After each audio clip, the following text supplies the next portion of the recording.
Apelacioni sud u Nišu naložio je dopunu istrage o postupku ponovnog odlučivanja u slučaju nestanka i smrti dvogodišnje Danke Ilić, ocenjujući da je potrebno dalje razjasniti okolnosti i provjeriti validnost prikupljenih dokaza, uključujući odbranu saoptuženih. Prema zvaničnom saopštenju, novo sudsko vijeće sa izmenjenim sastavom bit će obavezno da sprovede rekonstrukciju događaja pod identičnim uslovima kako bi preciznije utvrdilo činjenično stanje, ali i da ponovo ispita Dankinu majku, Ivanu Ilić, koja je sumnjiva.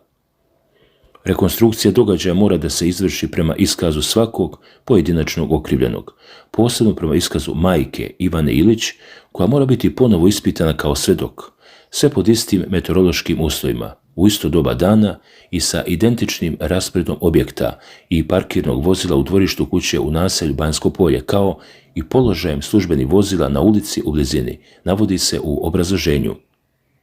Rekonstrukcija će biti zasnovana na do sada prikupljenim dokazima, uključujući izveštaj o inspekciji, skice mjesta događaja, fotografije i mišljenja stručnjaka. Apelacioni sud ističe da opis krivičnog dela u odnosu na okrivljenog Radoslava Dragijevića sadrži unutrašnje protivrečnosti i da je pravno neodrživ.